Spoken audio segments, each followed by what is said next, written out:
2 semaines, nous abordons un thème en particulier sur la volonté de Dieu. Connaître et faire la volonté de Dieu.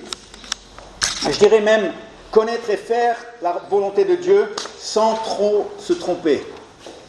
N'est-ce pas? Vous me regardez comme ça de travers. Sans trop se tromper. Et alors,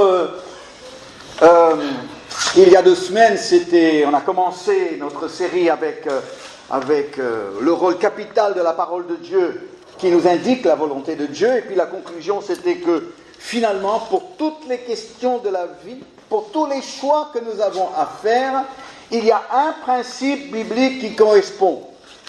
Il n'y aura pas forcément un verset biblique qui correspond à chaque question, mais il y aura un principe biblique qui va correspondre à chaque question que nous nous posons en ce qui concerne la vie, en ce qui concerne notre marche avec Dieu, en ce qui concerne la volonté de Dieu. Il y a un passage biblique qui s'applique. Après, en nous, si notre connaissance biblique ne suffit pas pour découvrir ce principe, eh bien, à nous de nous rapprocher de ceux qui ont par leur vie montré que, eh bien, ils savent faire de cette parole chère dans leur propre vie. La semaine dernière, nous avons vu le rôle du Saint-Esprit dans la découverte de la parole de Dieu. Là, on est dans l'intuitif. Ça veut dire que on n'est pas dans une science exacte. C'est c'est assez subjectif. On a vu que quand on parle de la volonté de Dieu par le Saint-Esprit, on n'a pas ça sur un écran. On a ça sur ça peut venir par un songe, ça peut venir sous forme d'une pensée inspirée, ça peut venir en forme de même une impression, là on est dans le ressenti, ça peut venir aussi au niveau de la conscience, et on a abordé ces différentes sources par lesquelles le Saint-Esprit peut nous parler et peut nous conduire dans la volonté de Dieu. Mais le problème, c'est que dans nos milieux, nous charismatiques, eh bien, il y a beaucoup de gens qui ont fait beaucoup de boulettes, pensant qu'ils avaient compris la volonté du Saint-Esprit parce qu'ils avaient entendu la voix du Saint-Esprit. Alors, en fait, le gros du message de la semaine dernière, c'était les 6 choses qui nous permettent de ne pas se tromper quand nous entendons la voix du Saint-Esprit. Et donc, on a quand même besoin des garde-fous, n'est-ce pas? Parce que dans nos milieux, il y a tellement de choses qui ont été faites, soi-disant, au nom du Saint-Esprit, et après, on est vraiment très gênés par rapport à ça. Alors, les 6, je vous les donne rapidement de nouveau. C'était chercher d'abord le royaume de Dieu, c'est d'avoir des motivations pures, qu'il n'y a pas d'intérêt personnel dans ce que tu, entre guillemets, reçois. Deuxièmement, d'avoir une intelligence renouvelée, parce que c'est une chose d'avoir un cœur né de nouveau, c'est une autre chose d'avoir ton intelligence renouvelée. Et en tant que pasteur depuis bientôt 40 ans, la réalité c'est que j'ai rencontré beaucoup de chrétiens qui ont un cœur nouveau, mais qui n'ont pas une tête nouvelle. Et ça veut dire qu'ils ont les mêmes raisonnements qu'ils avaient avant d'être chrétiens, des mêmes réactions, des mêmes façons de se justifier. Et donc le renouvellement d'intelligence est indispensable si nous allons vraiment entendre la voix du Saint-Esprit. La 3e, c'était la paix intérieure. Et on a vu ce passage dans Colossiens où le mot règne, que la paix règne en toi. C'était le mot arbitre. Et l'arbitre siffle son sifflet, pas quand il y a une belle passe, mais quand il y a une faute. Et donc la paix et l'absence de paix doivent toujours te conduire à te poser la question, où est la faute? Qu'est-ce qui ne tourne pas rond? Qu'est-ce qui ne va pas? Pourquoi je ressens cette absence de paix? Il y a quelque chose, c'est une alerte. La 5e, c'était chercher la confirmation des responsables spirituels. Il y a des gens qui sont plus objectifs que nous. Est-ce que vous avez remarqué ça? Nous, on n'est souvent pas très objectifs. Amen.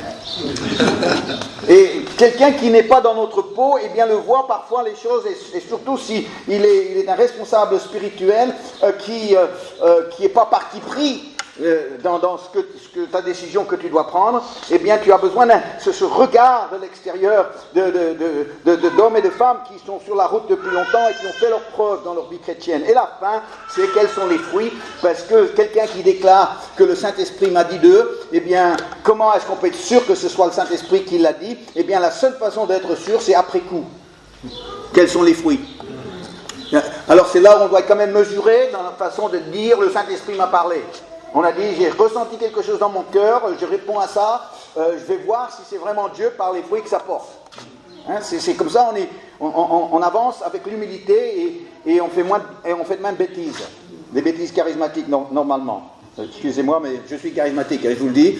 Mais on a tellement, au nom de Dieu m'a dit, on a tellement fait d'erreurs dans ce domaine-là qu'on a besoin quand même de redonner une certaine crédibilité à cette notion d'être dirigé par le Saint-Esprit.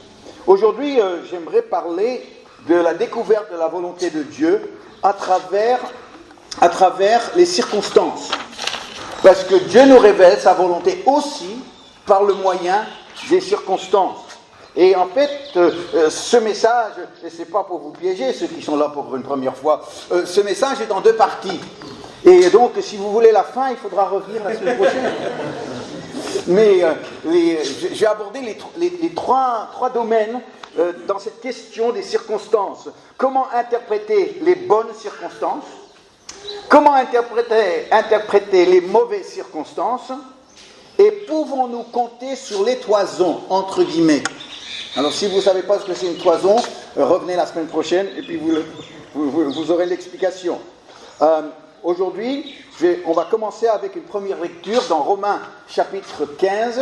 C'est Paul qui parle de son désir. Il essaie de conjuguer son désir avec ses décisions et la volonté de Dieu. Et donc, dans Romains chapitre 15, on va lire 2 passages, les versets 22 à 24, et ensuite on va sauter au verset 30 à 32 si vous prenez des notes. C'est ce qui m'a souvent empêché d'aller vers vous. Mais maintenant, n'ayant plus rien qui me retienne dans ces contrées, et ayant depuis plusieurs années le désir d'aller vers vous, il parle romain, évidemment, j'espère vous voir en passant quand je me rendrai en Égypte et y être accompagné par vous, après que j'aurai satisfait en partie mon désir de me trouver chez vous. Alors ici, il a des projets, il a des désirs, il veut faire un petit tour en Italie, il veut aller faire un petit tour en Espagne, il est très européen, l'apôtre Paul dans ce passage. Eurovision, il a Eurovision ici. Sauf que ça ne se passe pas exactement comme il espère, et il doit essayer de comprendre pourquoi. Et alors, verset 30 maintenant, on va sauter au 2e passage. Et donc, je vous exhorte, frères, par notre Seigneur Jésus-Christ et par l'amour de l'Esprit, à combattre avec moi, en adressant à Dieu des prières en ma faveur, afin que je sois délivré des incrédules de Judée, et que les dons que je porte à Jérusalem soient agréés des saints. Ensuite, en sorte que j'arrive chez vous avec joie, si c'est la volonté de Dieu, et que je jouisse au milieu de vous de quelque repos. Il avait besoin de se reposer, l'apôtre Paul, vers la fin du livre de Romains. Eh bien, il est en train de dire que j'ai des circonstances qui aujourd'hui m'empêchent de faire ce que j'ai à cœur de faire.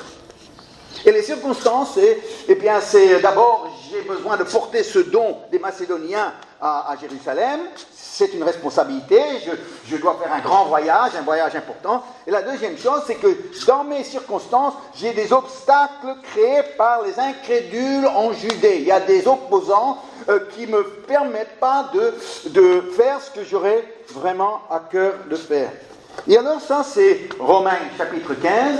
Mais quand vous lisez les Actes des Apôtres, on arrive au dernier chapitre, et là, Paul est à Rome. Et donc, ça veut dire que les circonstances maintenant avaient été changées, sont devenues favorables pour que la volonté de Dieu puisse se faire pour Paul, se rendre à Rome. Pourquoi? Eh bien, parce que Paul allait mourir à Rome. Une fois qu'il arrive à Rome, c'est la fin de sa vie. Alors, il y avait encore des choses que Dieu voulait qu'il fasse avant que sa vie se termine. Parce qu'après Rome, il n'y avait plus d'étape. Et donc, Dieu avait besoin de tout mettre avant Rome. Parce qu'une fois qu'il était à Rome, c'était la fin de son ministère. Alors, ce matin, j'aimerais vous parler des bonnes circonstances de nos vies. Les bonnes circonstances de nos vies sont très faciles à vivre, n'est-ce pas? On s'en réjouit, on remercie le Seigneur, on ne s'en lasse pas. On voudrait qu'il n'y a que des bonnes expériences et pas des mauvaises circonstances. Ça, ce serait bien. Ça, ce serait une bonne vie. Que des bonnes circonstances et pas des mauvaises. Mais l'Apocalypse 3, verset 8, nous dit ceci. Parle de circonstances. Je connais tes œuvres, voici parce que tu as peu de puissance. Bon, voilà, oui. Tu as gardé ma parole et que tu n'as pas renié mon nom, j'ai mis devant toi une porte ouverte que personne ne peut fermer. Une porte ouverte. C'est une circonstance favorable. La porte est ouverte, tu peux passer. C'est une circonstance favorable. Paul, eh bien, il est tellement sûr de l'importance de cette notion de Dieu qui ouvre une porte, quand il a demandé aux chrétiens des différentes églises de prier pour lui, il a demandé, priez pour moi, mais priez pour la porte. Priez qu'elle s'ouvre pour la parole. Alors ici, on a dans Colossiens chapitre 4, verset 3, priez en même temps pour nous, afin que Dieu nous ouvre une porte pour la parole, afin que les circonstances soient favorables pour que je puisse servir Dieu. On parle là des circonstances. Un Dieu qui ouvre une porte, un Dieu qui ferme une porte. Des circonstances. Imagine. Tu as une vieille voiture. Est-ce qu'il y en a qui ont des vieilles voitures ici? Pierre dit oui. Bon, je ne pensais pas à toi, Pierre, quand j'ai fait cette illustration, mais finalement. Tu as une vieille voiture. Elle tombe souvent en panne. Je dis, Seigneur, j'aimerais une nouvelle voiture. Est-ce qu'on peut la payer, la nouvelle voiture? Parce qu'une nouvelle voiture, ça se paye. Et alors, tu fais tes comptes, et tu dis, je ne peux pas payer, je dois réparer, je ne peux pas payer une nouvelle voiture. Voyez. Alors, c'est ta première prière, c'est, Seigneur, voilà mon problème, est-ce que tu pourrais changer les circonstances de ma vie dans tel domaine? Tu ne vois pas comment ce serait possible, tu laisses passer quelques semaines, rien ne se passe, et tu oublies ta prière. Quand tout d'un coup, tu as un coup de fil. Et c'est quelqu'un en Amérique qui dit que ton vieil oncle en Amérique vient de mourir. Et il t'a laissé 20 000 euros. Alors qu'est-ce que tu dis? Pauvre tonton. C'était pas votre premier réflexe. Hein. J'ai entendu quelques alléluia. C'est pas beau ça, c'est pas beau. Pauvre tonton, c'était le premier. Pauvre tonton, alléluia. Ça c'est bon. Ça on accepte. Pauvre tonton, alléluia. Et là tout d'un coup, tu dis, mais mes circonstances ont changé. Dieu a changé mes circonstances. Tu prends le téléphone, tu appelles ta femme, chérie, je viens d'avoir un appel d'Amérique, mon vieux tonton, il est décédé, alléluia. Et il nous a laissé 20 000 euros, elle répond, je ne savais pas que tu avais un tonton. Et lui il répond, moi non plus. Mais quelque part, Dieu a changé les circonstances défavorables qui semblaient impossibles, et maintenant les circonstances te permettent de faire ce qu'avant tu ne pouvais pas faire. Dieu a ouvert une porte pour toi dans tel domaine. J'aimerais tellement que ce soit aussi simple que ça. Mais c'est parfois aussi simple que ça. Mais c'est souvent pas aussi simple que ça. Et la raison que c'est pas aussi simple que ça, c'est parce que les non-chrétiens, ils ont aussi beaucoup de choses favorables qui leur arrivent. Et là, on ne peut pas parler de Dieu qui dirige, Dieu qui pourvoit, Dieu quoi que ce soit. Il n'y a pas que les chrétiens qui ont des tontons qui meurent et qui laissent 20 000 euros. Non. Donc ici, on doit dire, c'est pas parce qu'il y a quelque chose de bon qui m'est arrivé que c'est Dieu. Il y a quelqu'un? Ne quittez pas. Donc, nos vies, en fait, c'est une succession de bonnes et mauvaises nouvelles. Et moi, je préfère qu'on se limite aux bonnes, mais la vie nous montre que chaque jour, chaque semaine, on n'est pas à l'abri d'une bonne nouvelle ou bien une mauvaise nouvelle. Et la vie, c'est aussi ça. Alors, parce que l'inconverti, lui aussi, il peut avoir une augmentation de salaire, il peut faire une affaire en or, etc., etc. Donc, le chrétien, quand il y a quelque chose de bon qui lui arrive, eh bien, il doit se décider, est-ce que c'est Dieu qui me montre sa volonté? Ou est-ce que c'est simplement une circonstance favorable comme le non-chrétien pourrait vivre? Vous me suivez? Parce qu'il faut qu'on soit cohérent. Si on veut vraiment penser que Dieu peut, lui, nous conduire dans sa volonté par les circonstances. On doit être cohérent. Alors, je me souviens de Gérard et Corinne. Gérard et Corinne, quand ils nous ont connus à Paris, eh bien, ça faisait 2 ans qu'ils étaient là, et on a fait connaissance par une voisine à eux, une de leurs voisines, et puis on a commencé une réunion, on a fait une réunion chez eux. Ils sont des cousins à Eric et Sylvain, et voilà qu'ils avaient une expérience d'église avant ça. Ils m'ont connu dans le sud de la France, à Nîmes, et ils sont venus à notre église à Évry. Certains peut-être connaissent l'église d'Évry. Et voilà que c'est là, et moi j'ai seulement appris ça par la suite, que c'est là où ils ont vraiment tracé leur véritable conversion, qui sont vraiment nés de nouveau. Et très peu de temps après cette rencontre avec Christ, mais une rencontre personnelle profonde, eh bien Gérard, qui était un militaire, on lui propose un super poste de professeur dans une école militaire à Aix-en-Provence. Alors, c'est vraiment valorisant, hein? Quand on vient te chercher, on te propose quelque chose qui... Bon, il y a le salaire qui va augmenter aussi, mais il y a tout le côté... je suis mis en valeur pour la personne que je suis, mon expérience, mon professionnalisme, etc. Voyez, c'est une magnifique occasion qui s'est présentée, et Gérard l'a refusé. Il l'a refusé.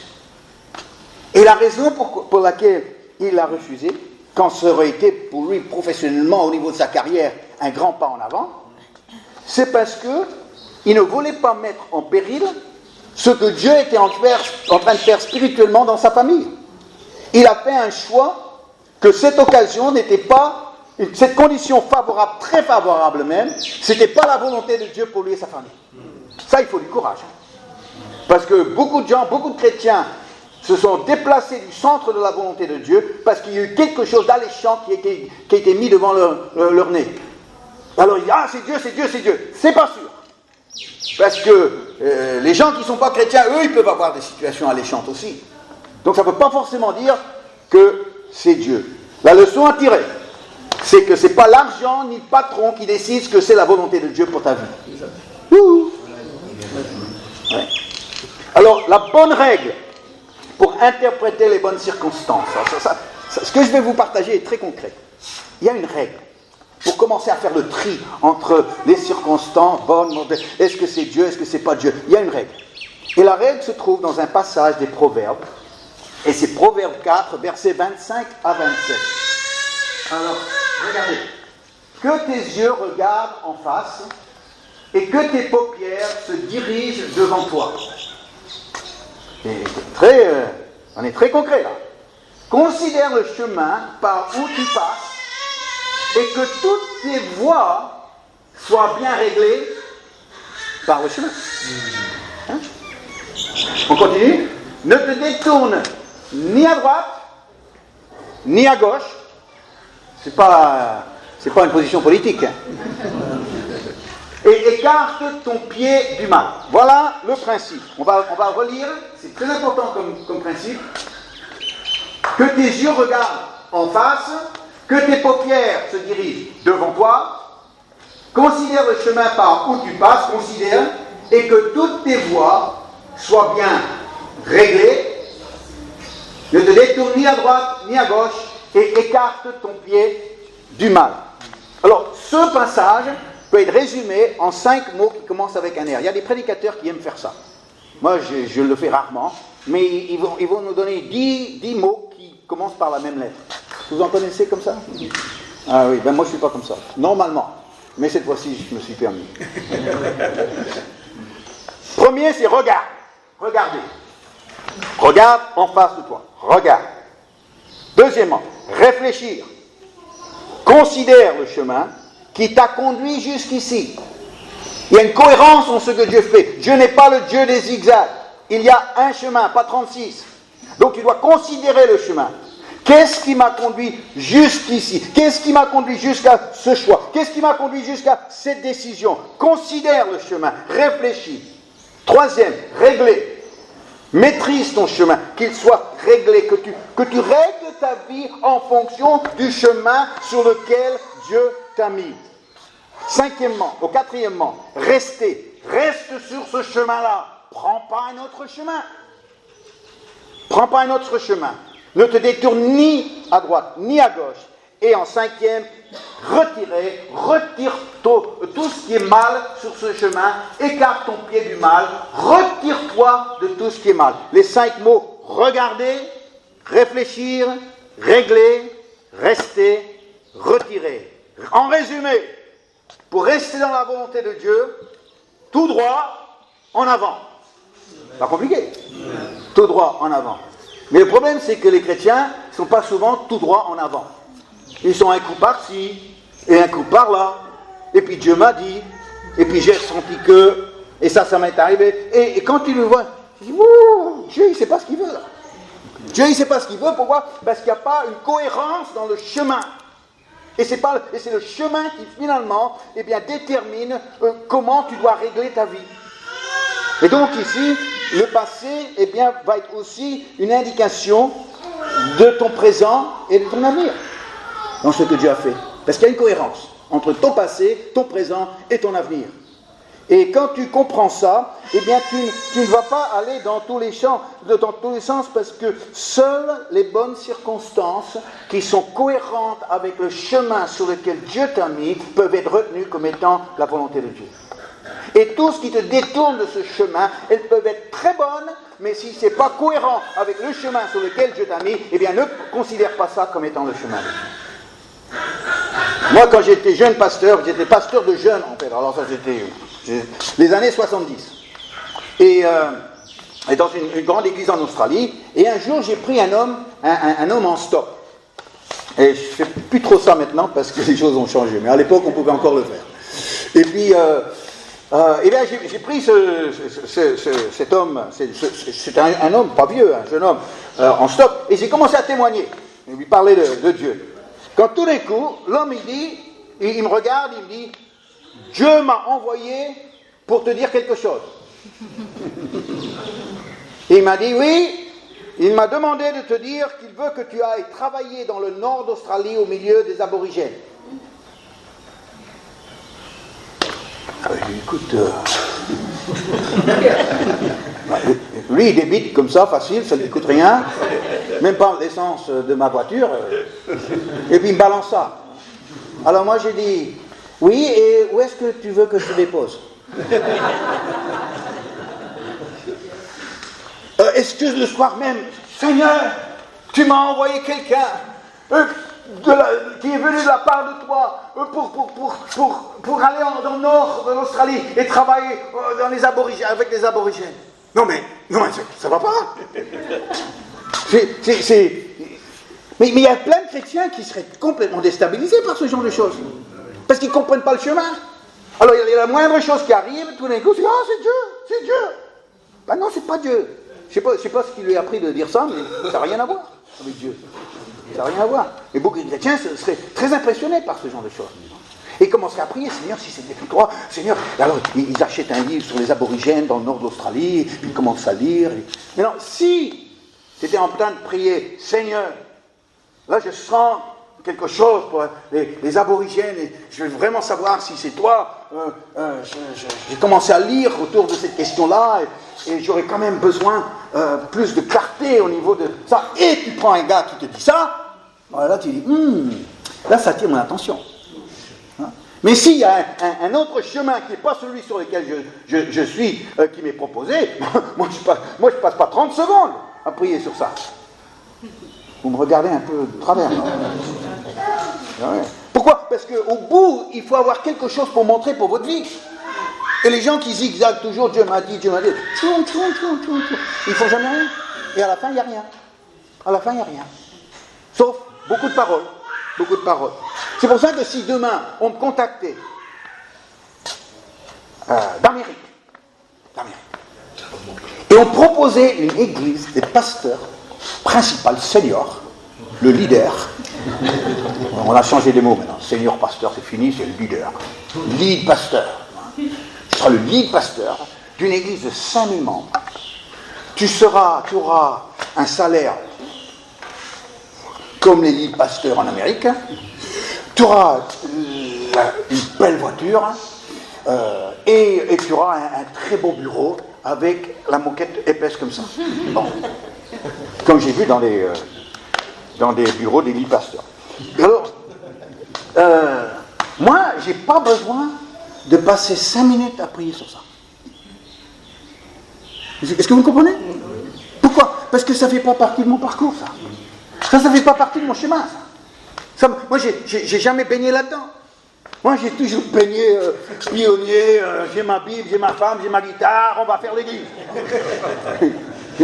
Moi, j'ai toujours fait ça. Et quand on est venu à La Réunion il y a 4 ans, eh bien, je me suis retrouvé dans ce rôle-là. Et puis finalement, ça me plaît bien. Parce que s'il n'y a pas de Dieu, tu coules. Et ça, c'est une bonne situation. Si tu n'as pas Dieu, tu coules. Et alors, et tout d'un coup, on me propose quelque chose qui est très valorisant et tout ça. Et je dis, moi, j'ai pas, non merci, non, moi j'ai vu comment ils sont. Non, merci. Je les bénis, et puis, mais c'est pas moi, ça c'est pas moi. C'est pas moi. Donc il y a des choses comme ça qu'on ne doit pas se casser la tête. Et pourtant, combien de chrétiens, eh bien, ils se torturent, est-ce que c'est la volonté de Dieu? Je ne sais pas, parce qu'ils n'ont pas compris le chemin. Ils n'ont pas compris qu'il n'y a pas 36 chemins, il y a un chemin, et que tout soit réglé en fonction de ce chemin sur lequel Dieu t'a mis. Et s'il y a un changement de direction, c'est Dieu qui, dans la cohérence de ce chemin, eh bien, va changer le cap pour toi, mais c'est pas un coup comme ça et un coup comme ça. Il y a une cohérence. Paul dit, eh bien, continuons sur le même chemin qui nous a menés jusqu'ici, par de ce chemin. Alors, il faut comprendre le chemin sur lequel Dieu t'a mis. Et là, tu comprendras déjà les étapes suivantes. Quand je vais de Saint-Pierre à Saint-Denis, eh bien, j'ai pas besoin de m'arrêter à Saint-Leu en disant maintenant, qu'est-ce que je fais? J'ai pas besoin de poser cette question, qu'est-ce que je fais? Parce que quand tu passes Saint-Leu, eh bien, tu continues. Parce que tu connais la fin de la chose, c'est Saint-Denis. Donc tu ne dois pas te poser la question tout au long du chemin. Est-ce que je suis sur la bonne route? Donc c'est là d'avoir la finalité de comprendre le chemin. Eh bien tout ça, ça a besoin d'être clair dans ta tête pour que eh bien, les questions soient beaucoup plus simplifiées le long du chemin. On a un bel exemple d'être conduit dans la volonté de Dieu dans Matthieu chapitre 2, les versets 1 à 10. Les mages. Il y en avait combien? Il y en avait combien? C'était un piège. C'est pas précisé, mais on a toujours dit que c'était 3. Voilà, les trois rois mages, on les appelle pas les 3 fromages. Ça, Jésus étant à Bethléem, on va voir comment il est guidé, et on va voir en fait les 3 façons que Dieu nous guide dans sa volonté sont présentes dans cette histoire. C'est intuitivement, c'est la parole et les circonstances. Voilà. Et les 3 s'alignent pour qu'il réalise la volonté de Dieu. Regardez, Jésus étant né à Bethléem en Judée, au temps du roi Hérode, voici des mages d'Orient arrivèrent à Jérusalem. Et dirent, où est le roi des Juifs qui vient de naître? Car nous avons vu son étoile. Voilà une circonstance. En Orient. Et nous sommes venus pour l'adorer. Et le roi Hérode, ayant appris cela, fut troublé, et tout Jérusalem avec lui. Il assembla tous les principaux sacrificateurs et les scribes du peuple et s'informa auprès d'eux du lieu où le Christ devait naître. Maintenant, il se réfère à la parole. Ils lui dirent à Bethléem en Judée, car voici ce qui a été écrit par le prophète. Et toi, Bethléem, terre de Juda, tu n'es certes pas la moindre entre les principales villes de Juda, car de toi sortira un chef qui pètera Israël, mon peuple. Donc, il y a un passage. Il y a un passage qui est précis. Alors Hérode fit appeler en secret les mages et sentit soigneusement auprès d'eux depuis combien de temps l'étoile brillait. Puis il les envoya à Bethléem en disant, allez et prenez des informations exactes sur le petit enfant. Quand vous l'aurez trouvé, faites-le moi savoir afin que j'aille aussi moi-même l'adorer. Quel menteur.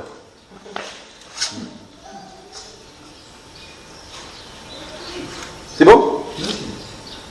Ah oui. Après avoir entendu le roi, ils partirent, et voici l'étoile qu'ils avaient vue en Orient aller devant eux jusqu'au moment où, arrivée au-dessus du lieu où était le petit enfant, elle s'arrêta. Quand ils aperçurent l'étoile, ils furent saisis d'une très grande joie. Et puis la fin, c'est que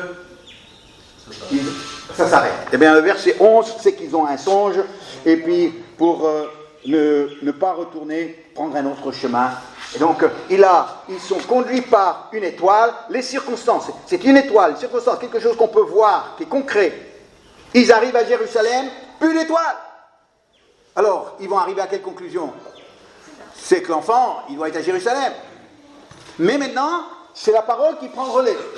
Il dit non, on sera guidé, parce que c'est pas à Jérusalem qui devait naître, mais c'est à Bethléem. Ils ont retiré ça de la parole. Donc, ils se sont mis en route pour Bethléem.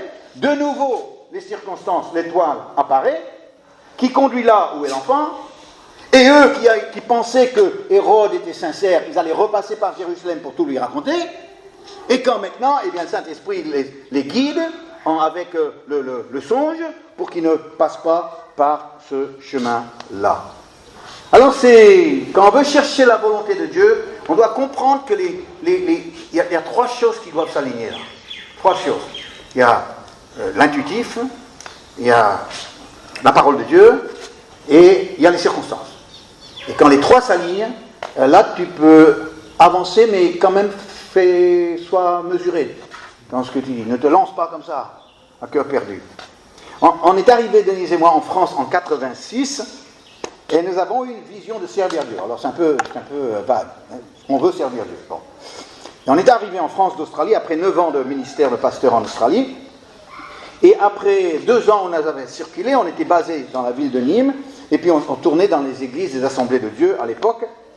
Et après 2 ans, on avait plus de clarté, on avait vraiment Paris à cœur, et donc, ayant Paris à cœur, mais Paris pour un Australien, c'est la Tour Eiffel, c'est Champs-Élysées, c'est l'Arc de Triomphe, c'est McDonald's sur les Champs-Élysées. Bon. Alors, il y avait une dame dans l'église de Nîmes qui avait un frère qui était agent immobilier dans le 17e arrondissement. Alors on a dit, bon, c'est bon, ça c'est Dieu. C'est Dieu. Alors je suis monté, j'ai laissé Denise à Nîmes, je suis monté en TGV et j'ai passé ma journée dans le 17e arrondissement pour m'imprégner de l'ambiance du 17e arrondissement, prier, m'imbiber de l'ambiance du 17e arrondissement. Bénissons Dieu pour ces beaux quartiers, etc. On est monté sur Paris, Denise et moi. On est allé voir l'agent immobilier de la part de sa sœur. On découvre que c'est pas juste une petite agence avec la vitrine et puis la standardiste.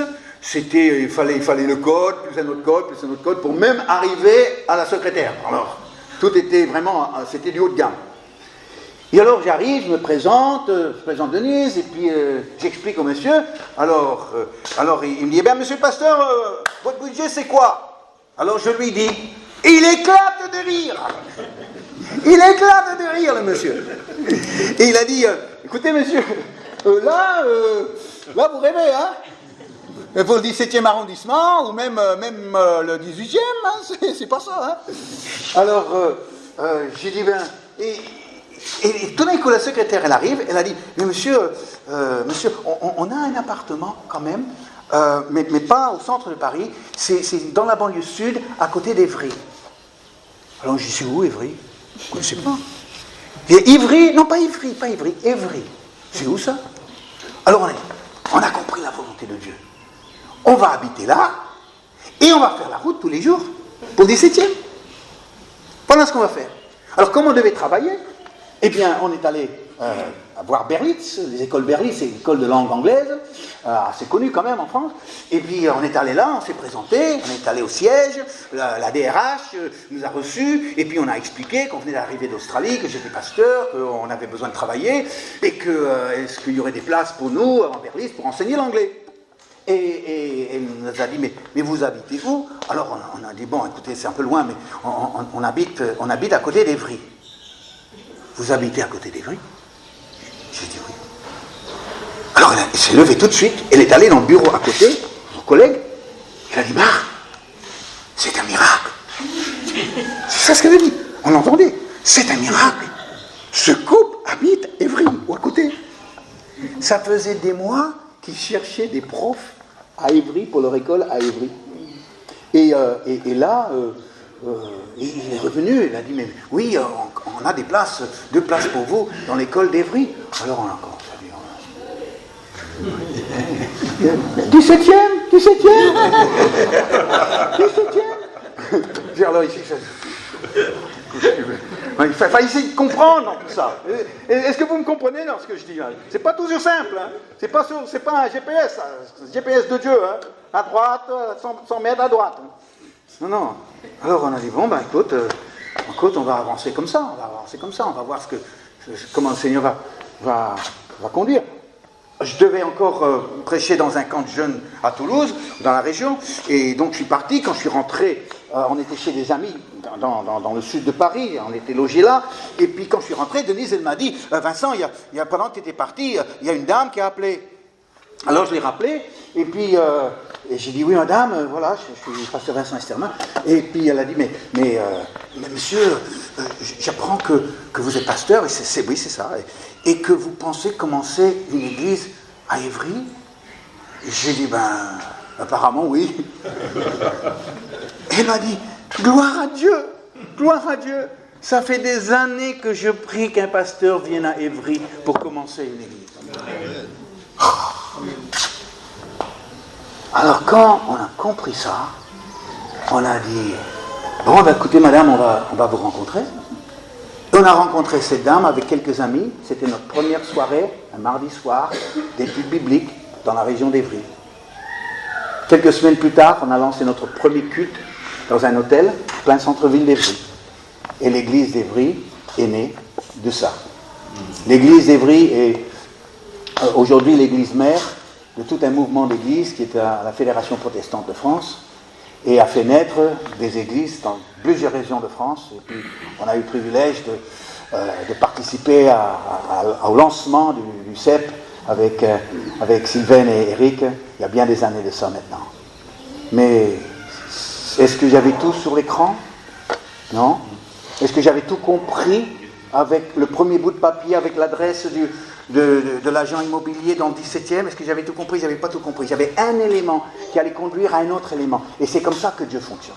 Et ceux qui foncent trop vite, eh bien, ils vont se tromper parce qu'ils n'ont pas compris que le premier élément doit ouverture au deuxième élément, qui donne une ouverture. Et si je parle de ça, et si plusieurs personnes sont venues que je ne connais pas vos situations, je me demande si vous n'avez pas besoin d'être là pour entendre ça, parce que vous-même, vous avez des choix à faire, des décisions à prendre, de comprendre les circonstances de votre vie actuellement que vous vivez, des choses qui pèsent sur vous, bonnes et peut-être moins bonnes. Vous aurez besoin de revenir la semaine prochaine pour que je vous parle des mauvaises expériences, des mauvaises circonstances. Mais aujourd'hui, je veux qu'on arrive à la fin de ce message, de cette réunion, en disant, soyons attentifs au chemin. Regarde depuis que tu es né, regarde les circonstances, retrace le chemin sur lequel Dieu t'a mis, retrace les gens qu'il a mis sur ton chemin, retrace l'importance de ces moments, de ces expériences, de ces portes qui sont ouvertes, des portes qui se sont fermées. Retrace tout ça, son importance pour que tu sois là où Dieu te veut. Parce que si tu n'es pas là où Dieu te veut, tu peux pleurer tout ce que tu veux à Dieu, et bien la bénédiction de Dieu ne suivra pas. Je viens de dire quelque chose de fort, mais si tu n'es pas là où Dieu te veut, tu n'es pas au centre de ce qu'il veut pour ta vie, eh bien, ne pense pas que tu seras béni là. Parce que tu n'as pas compris que Dieu, il ne te donne pas tout comme ça.